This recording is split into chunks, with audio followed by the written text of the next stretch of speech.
Este programa llega a ustedes por cortesía de Hotel Margarita Princess. Más cerca de todo, más cerca de ti.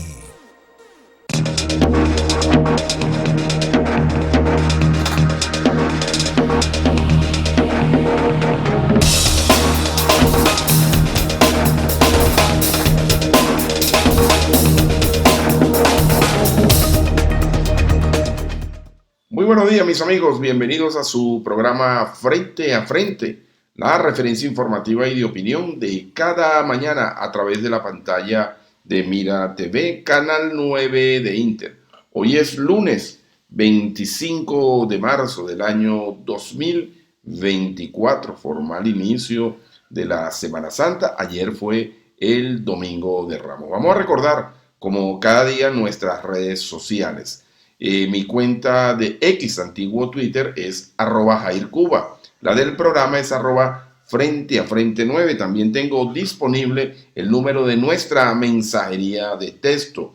Anoten allí el 0424-232-3228. Mensaje de texto y mensajes de WhatsApp. Y esta noche a las 8 en reposición, de nuevo usted puede ver en la tranquilidad de su hogar la reposición de Frente a Frente, que estará disponible en nuestro canal YouTube, Jairo Cuba TV. Bueno, amigos, muchas cosas que comentar, sobre todo esta semana, donde se va a concluir con la postulación de los candidatos a la presidencia de la República. Los últimos acontecimientos, por cierto, tengo que ofrecer excusas porque el día viernes no pudimos salir al aire, porque lamentablemente nuestro invitado del día viernes nos llamó incluso ya pasadas las 12 de la noche para excusarse que no podía venir por un apremio de última hora. Entonces tomamos la decisión de, a esa hora era muy difícil seleccionar un invitado y tomamos la decisión de dejar el programa pendiente, aun cuando manejábamos alguna información. Pero ¿qué ocurre? Ustedes saben que yo usualmente me gusta hacer un programa sin invitados, porque eso nos permite revisar la mensajería de texto, nos permite también expresar algunas opiniones y también manifestarle parte de la información que nosotros manejamos, como yo siempre digo, de la mejor manera. Yo cuando les expreso informaciones es porque tengo la fuente. No me gusta estar haciendo informaciones, dando informaciones que carecen de veracidad. Hoy estoy en mi casa porque vamos a entrevistar al dirigente político, historiador, ex parlamentario, ex vicepresidente del Consejo Nacional Electoral, Rafael Simón Jiménez, y decidimos hacer esta transmisión en directo y vamos a conversar con Rafael Simón. Estamos haciendo ya el contacto para que se enlace con nosotros. Rafael Simón se encuentra en este momento en la ciudad de Barinas, por eso no estamos en el estudio, estamos en mi casa. Ya hemos hecho esta transmisión en otras oportunidades. Bueno, les venía comentando que normalmente el viernes yo manejaba alguna información, pero ¿qué ocurre también? Que yo ando muy afectado de la garganta. Tengo una resequedad, tengo una flema que en verdad no la he podido superar. Y miren que yo he tomado en cuenta todas las recomendaciones que me han enviado ustedes a través de la mensajería y de verdad me ha sido muy, muy difícil. Entonces, hablar más de 15 minutos de verdad se me dificulta y por eso tomamos la decisión de tomarnos el reposo, el descanso. Sin embargo, lo que más vive uno en el día es conversando. Pues bien, empecemos por la política. El tema político, bueno, como público y notorio, la designación de la profesora Corina Lloris como la abanderada, oígase bien lo que voy a decir, de la plataforma unitaria y del partido Un Nuevo Tiempo. Las únicas dos organizaciones políticas de ese sector de la oposición venezolana. Y digo de ese sector de la oposición venezolana para que mis otros amigos, que también fungen como opositores, no se sientan totalmente aislados de los comentarios que uno hace. Pero sí tengo que hacer también la aclaratoria que este sector, el de la plataforma unitaria, es el que concita el mayor interés, independientemente de que se haga un juego de palabras, ¿verdad? Independientemente de que se diga, en las elecciones tales nosotros sacamos tanto y los otros sacaron tanto. Sí, pero es que los otros tampoco estaban en la actividad electoral. Y de hecho también hay que tomar en cuenta el tema de los diálogos. El gobierno en la Asamblea Nacional y en otros foros y en reuniones que hacen, se reúne con esa oposición. Pero en la toma de decisiones, aun cuando no las cumplen, se reúne con la plataforma unitaria. Entonces, al pan pan y al vino vino. Es decir, y además de eso, es la opinión que más impacto causa en el espectro político del momento. Y se lo pongo de esta manera. Y ya voy a hablar de la profesora Yoris, además vecina del municipio de Huaycaipuro, vecina de San Diego de los Altos. Le voy a decir algo.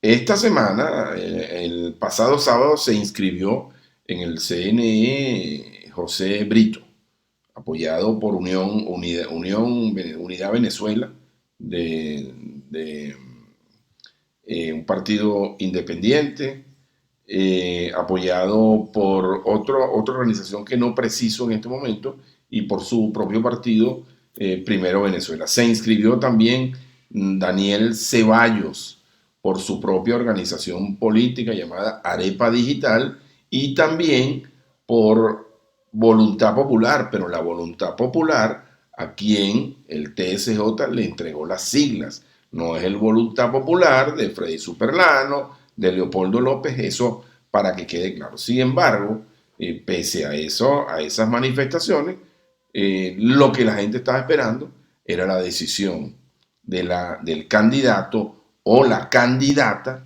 de la plataforma unitaria. Entonces vuelvo a insistir, al pan pan y al vino vino. Bueno, también se inscribió Antonio Ecarri, apoyado por el partido Cambiemos, por su propia organización política y por Avanzada Progresista.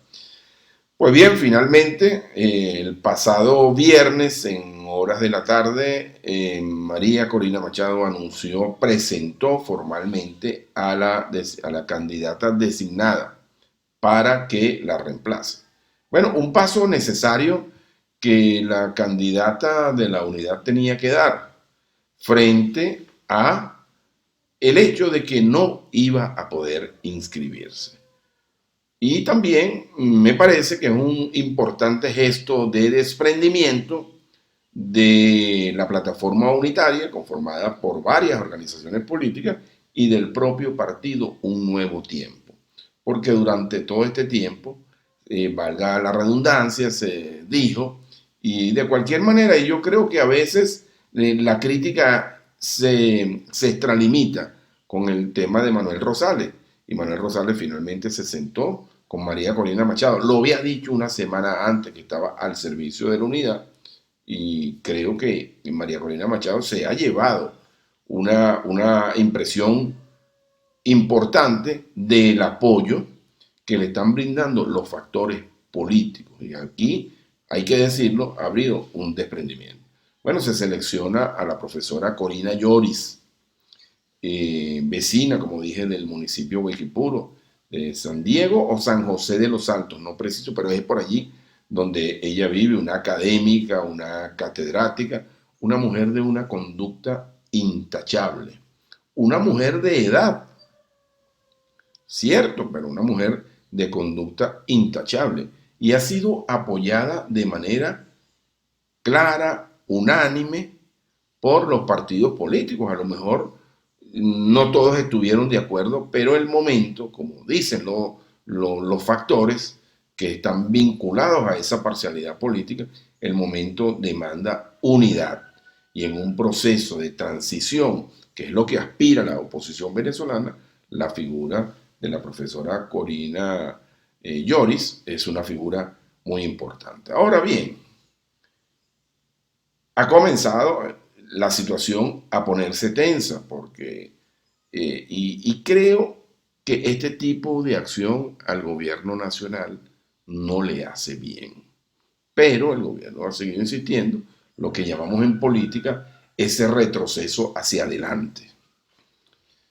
Y bueno, por lo menos hasta este momento no se había habilitado el código, que es la antesala para procesar la inscripción de la candidata.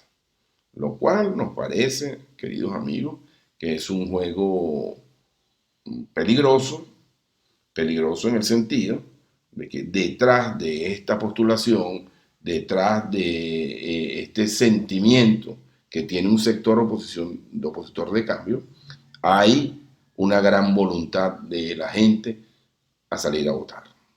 Eso es innegable y creo que eso es lo que al gobierno siempre lo pone en inquietud. Siempre lo pone en inquietud. Hoy, y por supuesto a través de las redes sociales, se tejen y se establecen también algunas matrices de opinión. Alguna decía hasta que la profesora Lloris había nacido en Uruguay y que tenía doble nacionalidad. Nosotros nos dimos a la tarea en el día de ayer de revisar la fuente de Wikipedia donde aparecen las biografías, que no es una fuente oficial, y además nos dimos a la tarea de conversar con varias personas que conocen a la profesora Lloris. No tengo el gusto de conocer a la profesora Lloris, la he visto, ¿sí? Ella además es egresada de mi casa, de mi alma máter, de la Universidad Católica Andrés Bello, la he visto, pero no he tenido oportunidad de conversar con ella, no la conozco, pues no. Pero el comentario generalizado es que es una persona de una conducta intachable, es una persona con una valoración importante, y yo creo que el sector opositor tiene que darle un voto de confianza, como creo que eso está ocurriendo.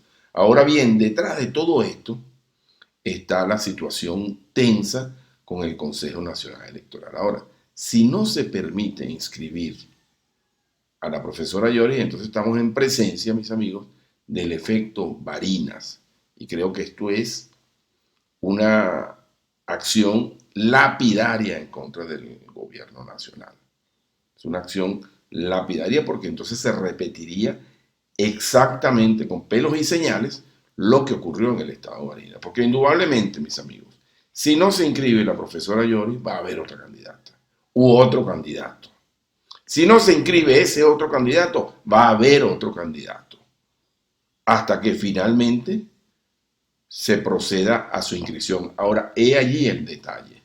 ¿Permitirán que se inscriba o limitarán un derecho facultado a una parcialidad política?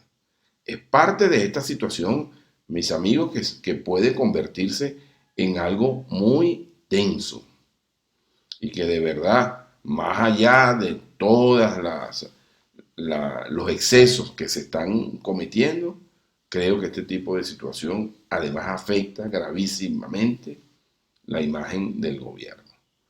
Volteemos hacia la comunidad internacional, ¿verdad? Donde ya hay una presión importante, donde indudablemente no se va a definir la elección sino en Venezuela. Pero es que este tipo de cosas comienza a retumbar incluso con los aliados circunstanciales del gobierno del presidente Maduro. No se olviden ustedes, mis amigos, que estas reuniones de Barbados se iniciaron en México bajo la veeduría del presidente López Obrador.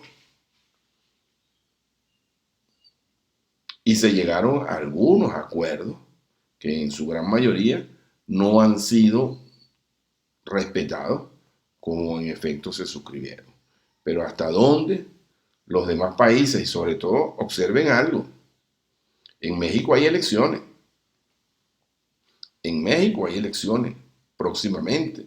Entonces hay que ver hasta dónde pueden meter las manos en el fuego cuando se acusan a los gobiernos progresistas de querer perpetuarse en el poder. De manera, mi querido amigo, que desde mi modesta opinión, desde mi ángulo, me parece que este es un juego peligroso.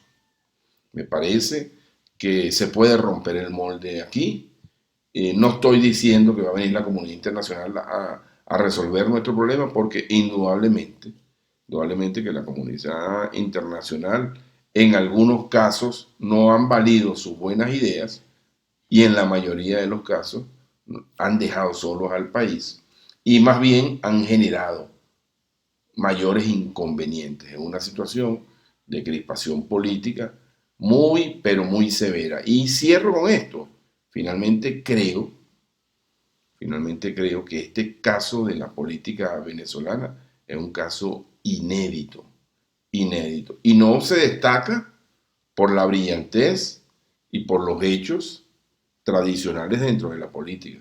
Se destaca por una cantidad de cosas que parecieran insólitas, propias de una novela de fantasía. Pero en ese escenario estamos en este momento. Así que hay que estar muy pendiente. Como les dije, hoy voy a conversar con Rafael Simón Jiménez, ampliamente conocido, es historiador, fue parlamentario, fue senador, fue diputado, es un hombre con una vasta experiencia, es historiador, es un analista agudo, un hombre muy claro en lo que expresa. Tuvo una breve pasantía por el Consejo Nacional Electoral y importante, hemos decidido entrevistarlo en el día de hoy porque Rafael Simón es una voz clara que creo que es importante oír en estos momentos de tanta confusión que existe en el panorama político nacional. Mis amigos, una breve pausa y ya estamos de nuevo juntos. Ya tenemos a Rafael Simón Jiménez desde el estado Barinas. Una breve pausa y ya estamos de nuevo juntos en su programa Frente a Frente.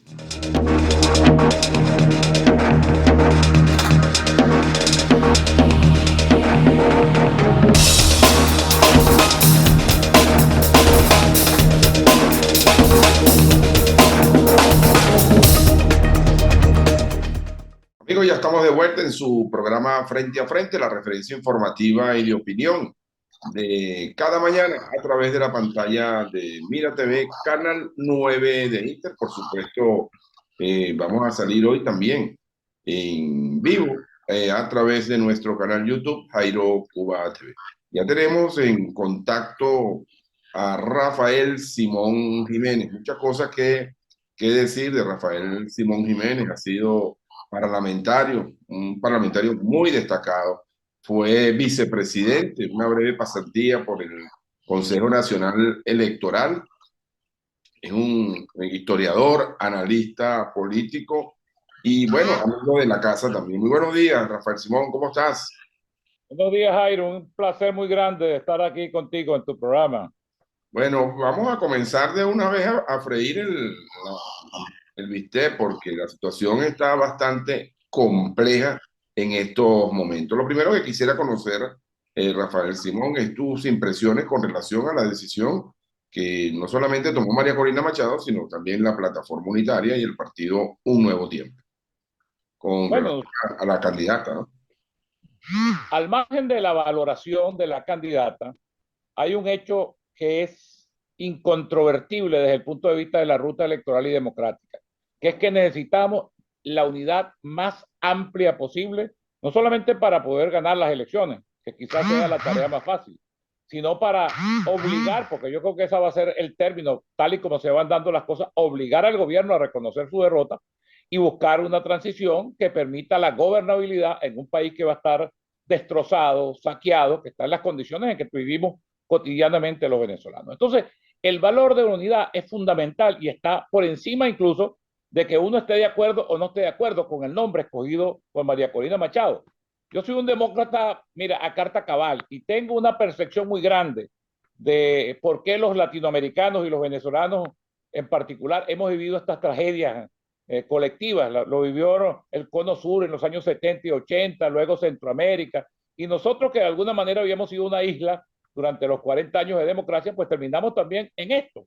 Pero eso tiene que ver con un fenómeno atávico que no hemos podido quitárnoslo encima, que es el fenómeno del caudillismo, del providencialismo, del hombre o la mujer a caballo, que no solamente es un valor individual, no es que Chávez fuera autoritario o que María Corina tome una decisión determinada ella individualmente, es que somos así. Es decir, el pueblo aplaude ese tipo de actitudes sin darse cuenta que ahí está el fondo de nuestra tragedia. La tragedia latinoamericana y la tragedia venezolana ha estado presidida precisamente por el caudillismo, por el despotismo, por los líderes providenciales, y la gente ve en ellos una salvación dentro de la situación que estamos viviendo los venezolanos actualmente, que es una tragedia colectiva, que es una situación de destrucción en lo moral, en lo institucional, en lo económico y lo social. La gente busca aferrarse a cualquier salida. Acuérdate, Jairo, nosotros que ya tenemos unas cuantas canitas en la cabeza, ¿qué fue lo que pasó en la década de los 90 aquí?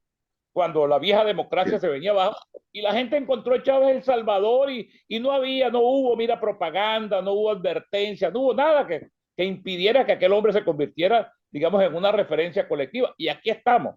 Te digo esto porque yo hubiera preferido, por supuesto, una decisión más amplia, una decisión más democrática. Esa es la decisión y hay que acompañarla, porque más allá de periquito, que si este me gusta, que si este no me gusta, que si este está muy joven, como a veces nos ponemos los venezolanos en nuestras frivolidades, porque la gente cree que estas son unas elecciones cualquiera.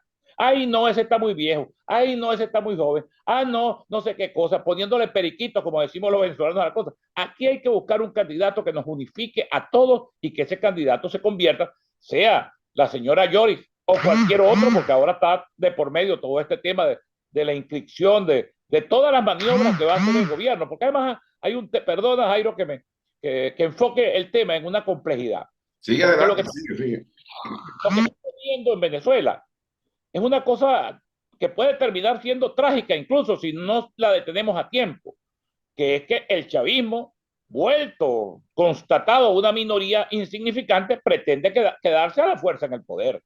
El chavismo no tiene fuerza para ganar ninguna elección medianamente limpia, ni siquiera limpia, porque aquí no van a elecciones limpias. La gente dice que esto es una narcotiranía, que es una dictadura, y quiere que hagan las elecciones como lo hacíamos en el pasado en Venezuela, o como las hacen en Suiza, o como las hacen en España.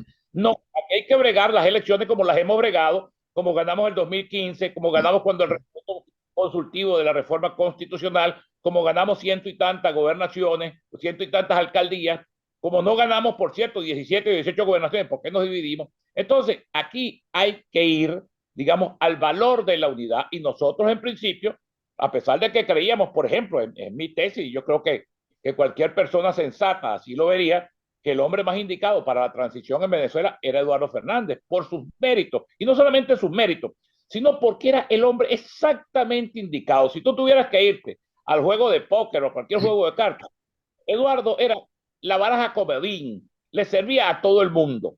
Le servía a María Corina porque, por supuesto, Eduardo ya no tiene edad para rivalizar con nadie ni para montar liderazgo a largo plazo. Le servía a la plataforma unitaria.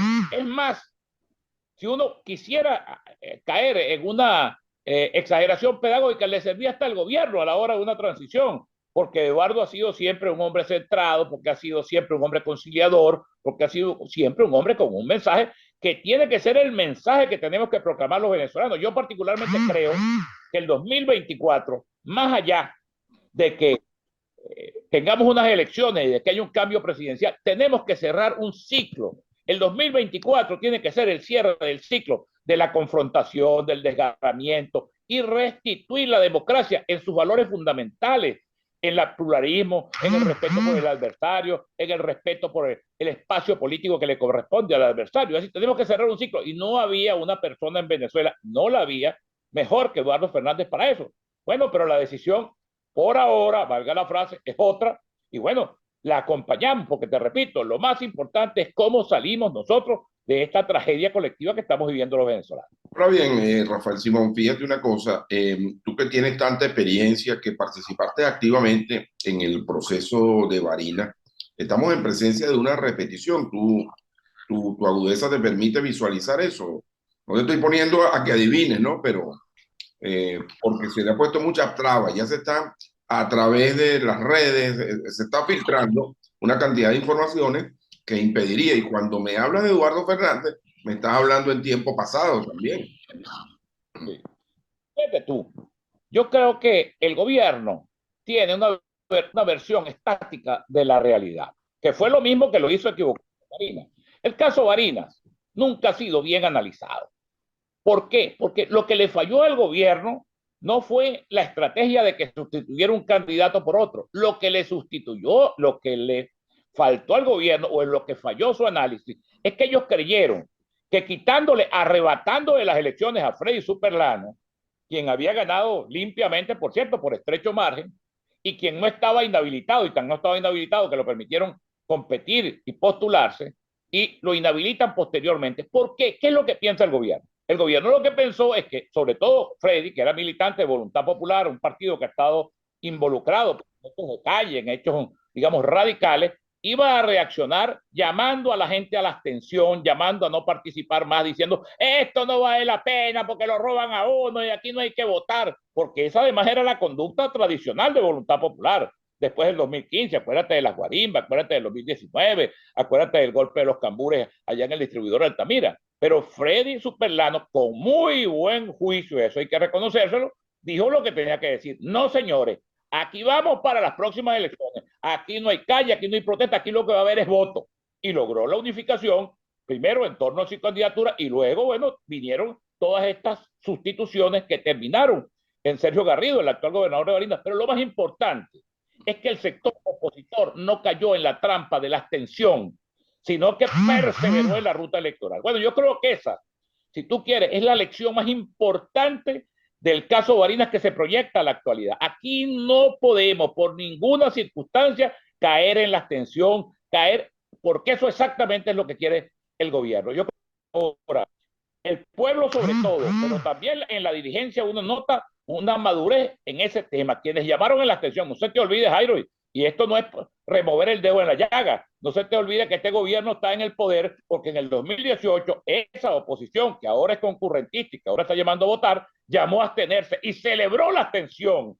Cuando se produjo el resultado electoral con la victoria de Maduro y la derrota de Henry Falcón, bueno, la Mesa de la Unidad Democrática, la PUTO, el mismo museo con diferente cachimbo, con todos los nombres, salió a celebrar, ganó la abstención, el gobierno está deslegitimado, y nos hemos tenido, voy a decirlo con muy colombiana, nos hemos tenido que mamar 6 años terribles de destrucción, de ruina, de hambre, de pobreza, de migración en Venezuela. Entonces, ahora tiene que haber, y yo creo que lo hay en la gente, ojalá que la dirigencia en Venezuela pasa, como decía Mahatma Gandhi, apurémonos que el pueblo va adelante.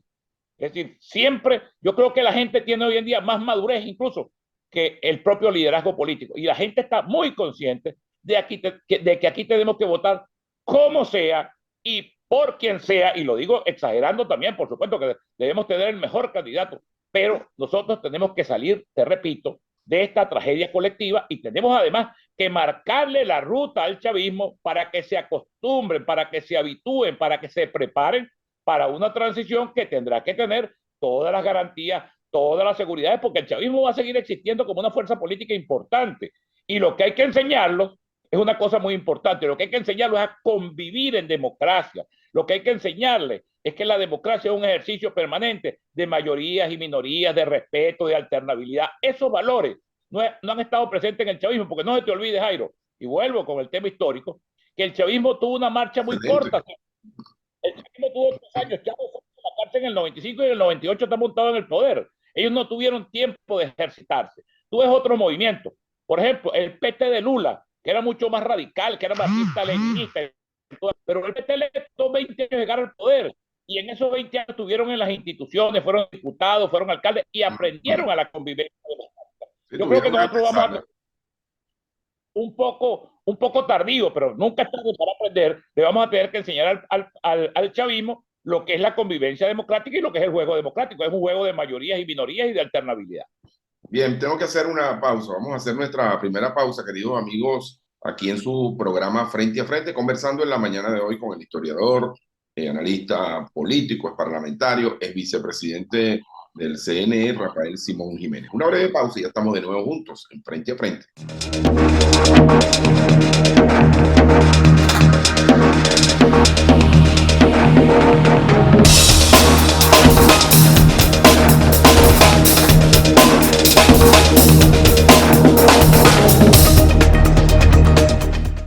Ya de nuevo, mis amigos, con todos ustedes a través de la pantalla de Mira TV, canal 9 de Inter, conversando en la mañana de hoy con Rafael Simón Jiménez en una situación particularmente difícil, pero muy curiosa, Rafael Simón, muy curiosa en la política venezolana. ¿Tú te imaginabas que íbamos a llegar a este escenario?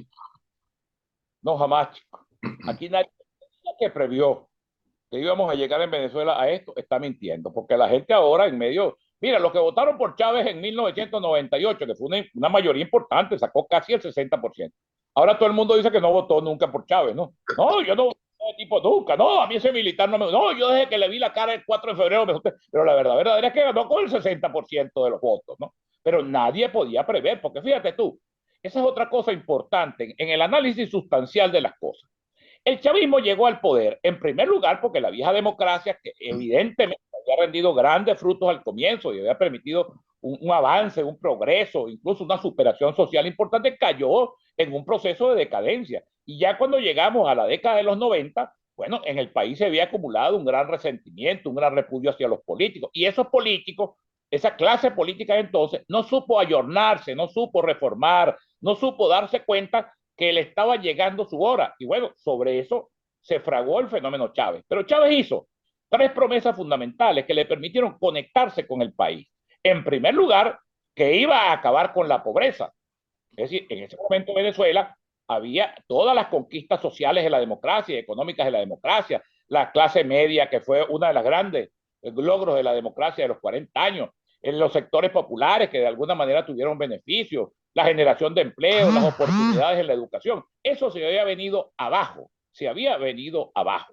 Y entonces la gente comenzó a ver en Chávez el redentor, el hombre que venía, el Chapulín Colorado. ¿Quién vendrá a salvarnos? Esa era más o menos la reflexión de la gente. Y Chávez colocó tres promesas con mucha fuerza: acabar con la pobreza, acabar con la corrupción y refundar la vieja democracia que él llamaba formal, punto fijista, bobalicona, por una democracia nueva sobre las bases del protagonismo popular. Pues bien, eso está agotado, así como la vieja democracia estaba agotada en los 90. Hoy en día tú puedes decir, en esta fecha, en la segunda década del siglo XXI, que el chavismo es un proyecto agotado, es un proyecto agotado porque no tiene bandera. ¿Cómo va a tener bandera? Por ejemplo, si su gran elemento fue precisamente el pueblo, empoderar al pueblo, el pueblo adelante. Y hoy en día el pueblo está pasando más hambre que nunca. Es más, esta política económica, lo que ellos exhiben como logros ahora en la coyuntura de haber, por ejemplo, detenido la devaluación del Bolívar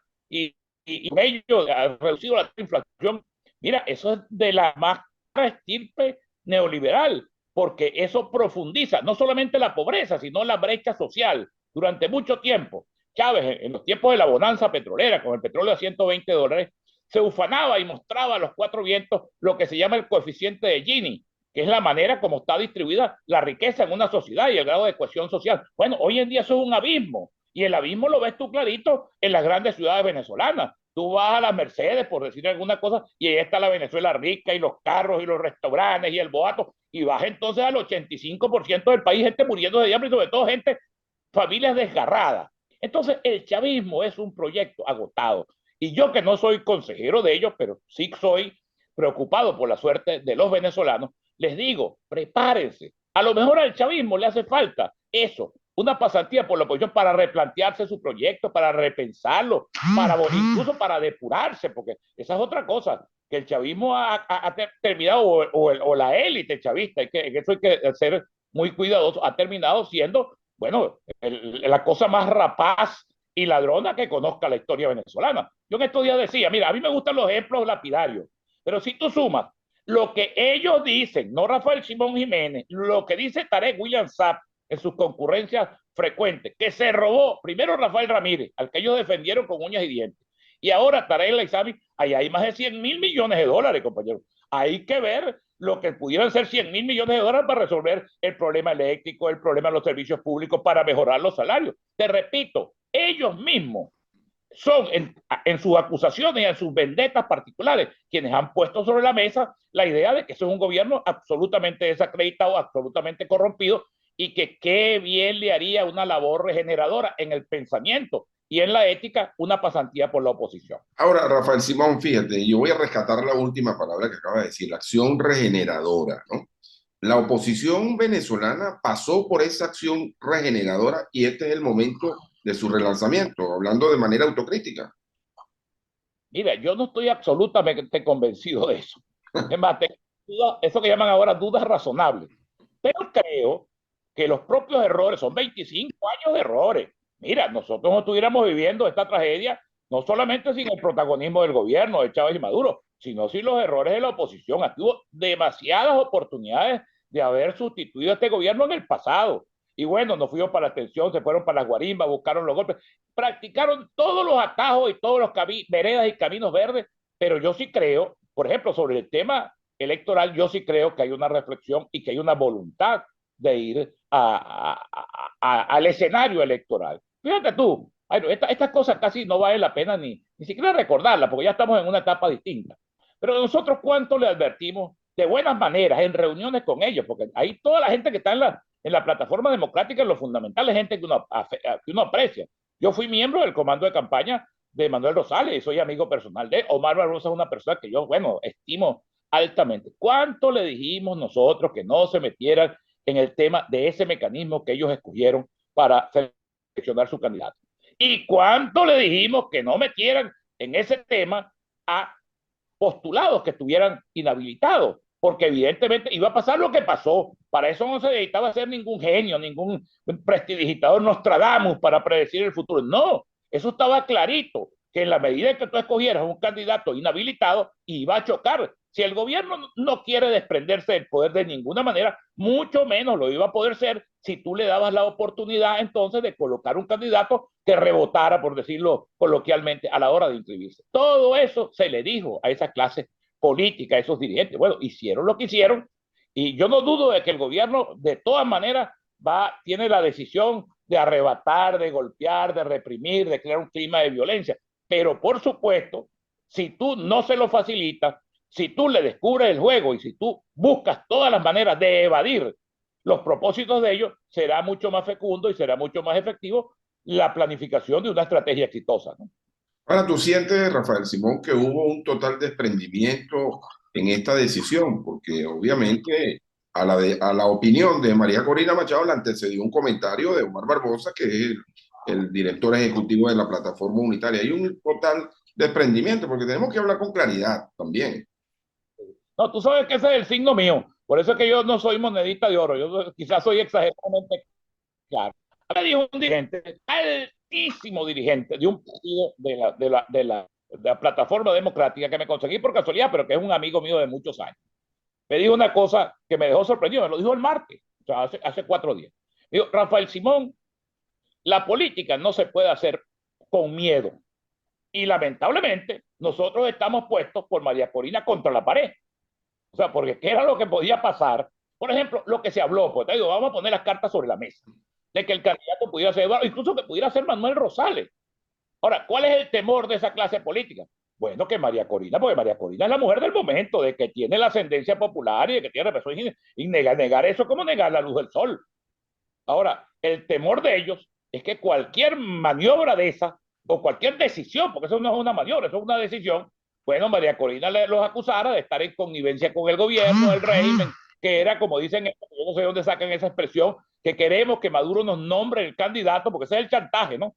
Porque Sí. mira que es duro el chantaje, ¿no? Las prácticas antidemocráticas del chavismo, mira, las reproducen casi todas. El chantaje, la descalificación, la estigmatización, todas esas cosas las practican y las practican bien, porque tienen buen dominio de todos los medios alternativos y tienen recursos.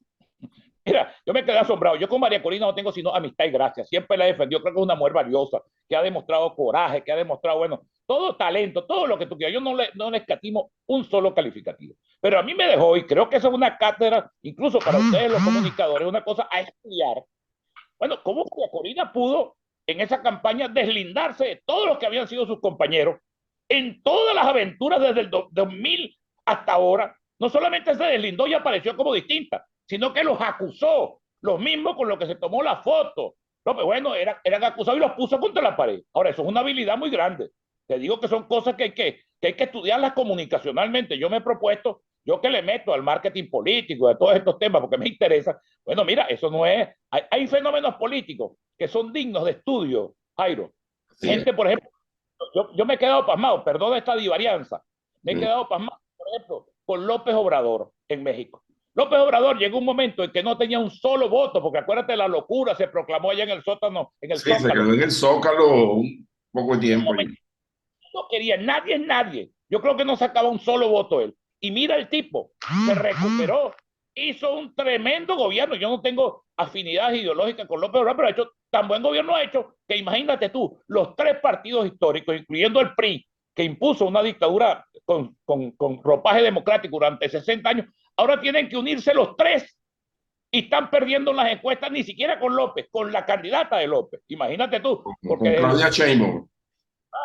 no, no, esa es la realidad, esa es la realidad, porque desde aquí, que si López es un alcahuete de Chato, de Maduro, todo eso es verdad, pero eso no es la valoración que tiene el pueblo mexicano de la gestión de este señor, que ha sido un tremendo presidente para los mexicanos, que seguramente él será lo que le importa, es lo que opinen aquí en Venezuela, no digo que no le importe, pero le debe importar muy poco.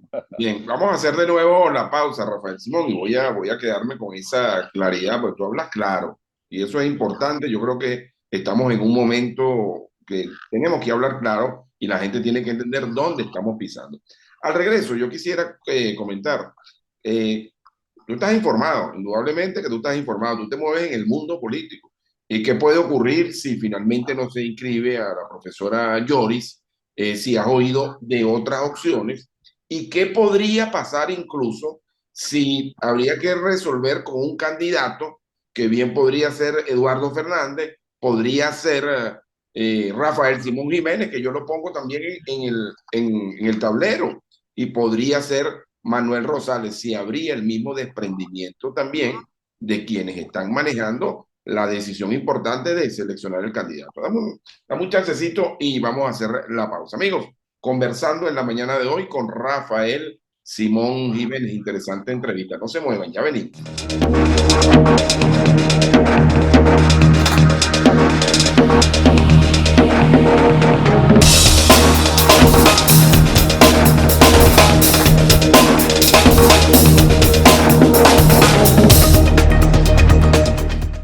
Ya de vuelta, mis amigos, en su programa Frente a Frente, en la última parte. Allí, Rafael Simón, te dejé una papa caliente, pero tú eres especialista en enfriar esas papas calientes. ¿Qué pasaría si no dejas inscribir a la profesora Lloris, si conoces de otros nombres? ¿Y qué pasaría si en todo caso entonces habría que buscar un político de experiencia?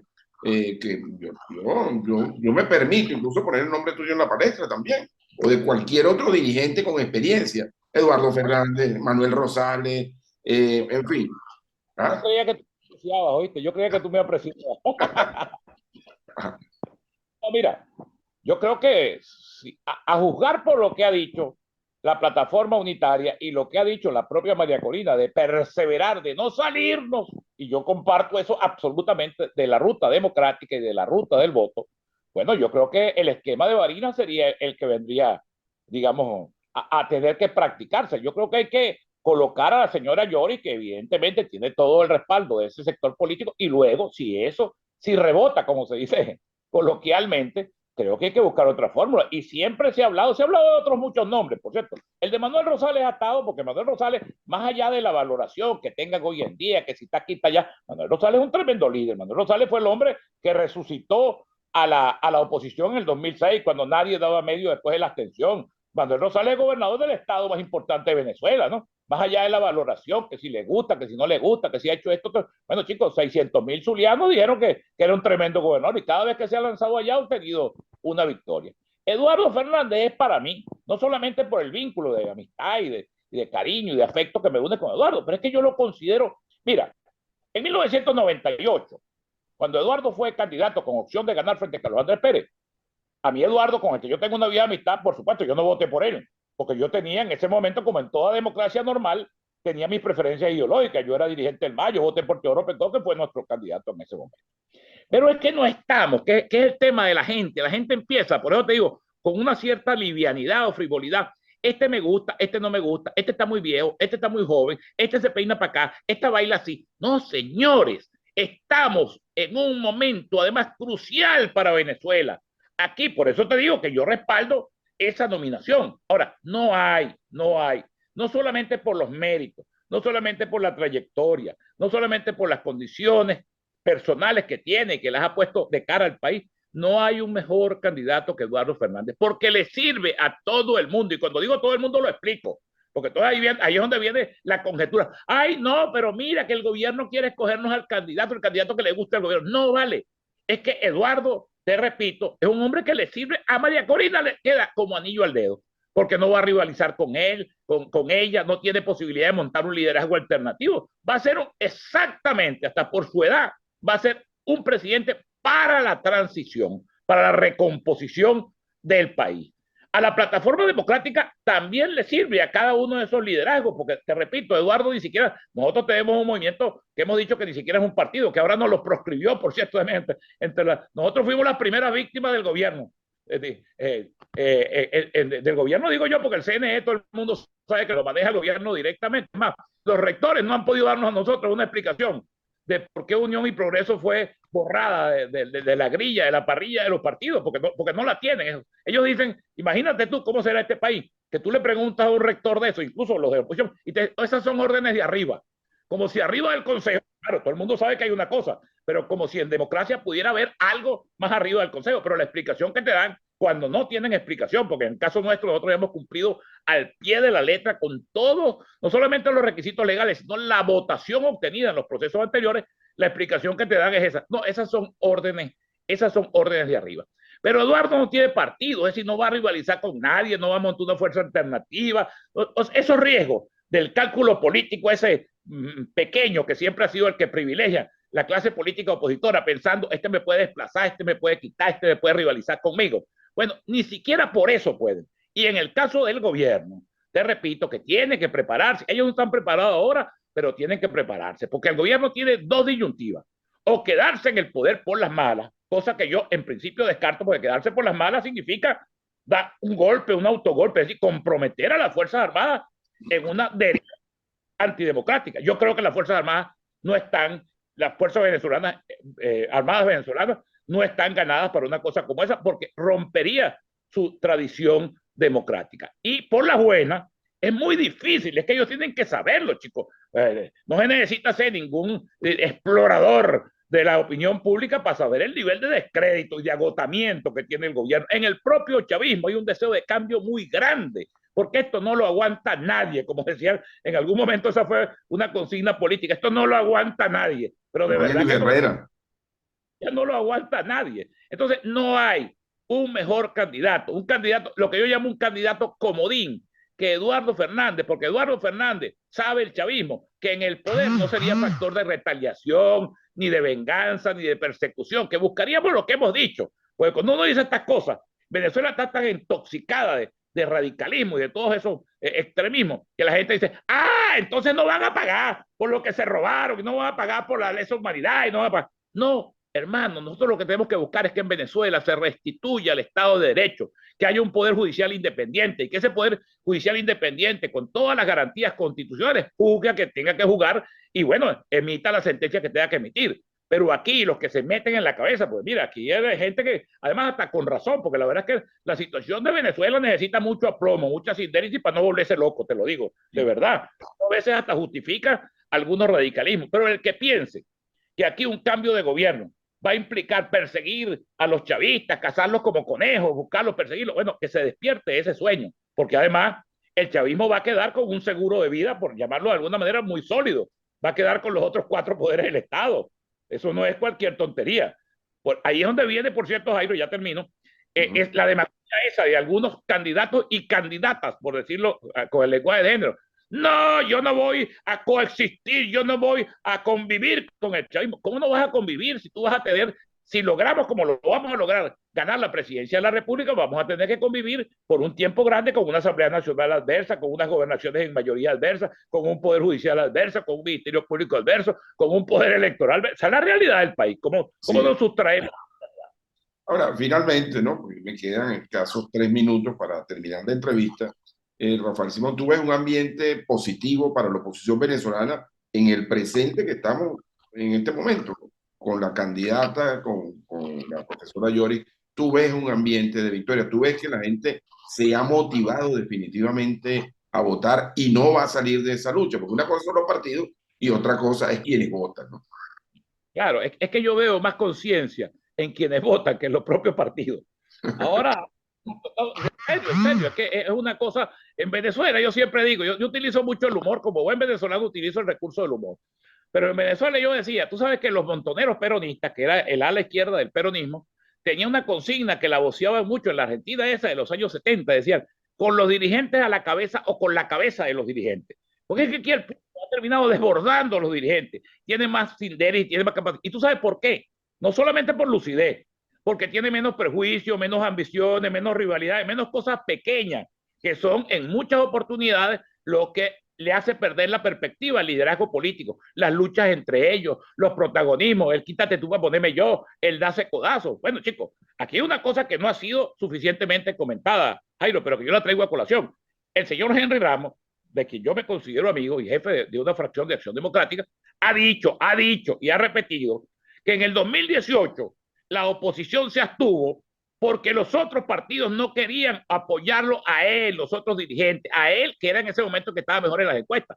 Ahora, ¿tú te imaginas que por bajezas, que por mediocridades, que por rivalidades estúpidas, nosotros estemos pagando 6 años más de permanencia de Maduro en el poder? Esas son las cosas que hay que colocar sobre el tapete. Entonces yo sí creo, te repito, que en la gente, yo ahorita estaba echando gasolina y el muchacho que me estaba surtiendo la gasolina me abordó. Mire, hay que votar por esa señora Yori, hay que votar por el que sea para salir de esta tragedia, de esta desgracia, de esta destrucción. Yo creo que en la gente hay una madurez en relación con ese tema y creo que el liderazgo político también poco a poco se ha ido convenciendo de que no hay otro camino que el camino electoral democrático, constitucional y el voto como instrumento de cambio en democracia. Bueno, Rafael Simón, se nos quedaron pendientes muchas cosas. Yo quería que un comentario de la comunidad, que cómo estaba viendo la comunidad internacional en este problema, pero no tengo tiempo. Pero te voy a comprometer para un nuevo programa, porque siempre es muy agradable conversar con Rafael Simón, sobre todo por su claridad. Muchas gracias, Rafael Simón, y que tengas una maravillosa Semana Santa. Encantado. Bueno, amigos, ha sido Rafael Simón Jiménez, dirigente político, analista, historiador, vicepresidente del CNE. Ustedes lo oyeron a través de la pantalla y lo vieron a través de la pantalla de Mira TV. Esta noche a las 8 en reposición y disponible en las próximas horas. Recuerden, mañana ustedes y nosotros tendremos un nuevo Frente a Frente. Este programa llegó a ustedes por cortesía de Hotel Margarita Princess. Más cerca de todo, más cerca de ti.